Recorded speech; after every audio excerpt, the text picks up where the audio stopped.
krejt po doni më konë të famshëm, po pse po doni më konë të famshëm? Pse po doni më konë të njohur? Sepse qaja është pjesa ku ti mundesh me arrit krejt çato mi pas, e mandej edhe mund të shfru se nuk mujta me arrit se nuk i kur far talenti, çfarë talenti ki? Domethënë, okay, unë jam tiktoker. Ma të lutna. Që që kjo pjesë dhem, edhe m'bjen keq që shpesh herë him në një vorbull krejt që punojmë televizion. Ka ndryshu bindjet, për dirisa, për shembull unë moshën e vajzës time nuk e kom pas as idenë që duhet me qenë e famshme ose diçka thjesht kam moshë, nuk e kam pas atë vizion. Ndërsa unë fëmijët e vajzën time e përgatis me qenë e suksesshme dhe në të njëjtën kohë e famshme.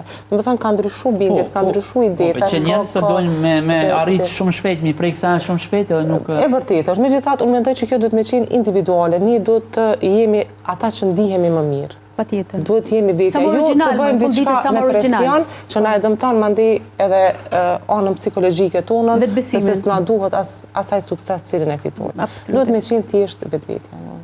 Po, kur jemi prap tek rrjetet sociale, padyshim që është kjo pjesa e paragjykimeve, komenteve negative, që nuk mungojnë asnjëherë. Në aspektin psikologjik, si në ndikojnë kjo pjesë, edhe tek të rinjt? Po, okej, në aspektin psikologjik ndikon sepse truni nuk i percepton njëjtë si komentet pozitive si negative. Për shembull, like-in apo të vetja, nëse na jep dikush një koment pozitiv, për momentin gëzohemi, po nuk na bën shumë përshtypje, se ai nuk ka diçka që ta dëmton. Kurse komentet negative, truni i merr si alarm, domethënë si kërcenim.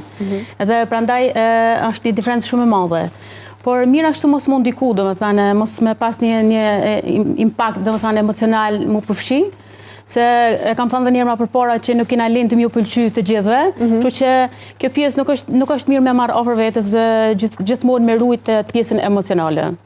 Na mëreja me krejt atë gjeneratën tënde që ke kontakt, sa janë të dhënë pas punës?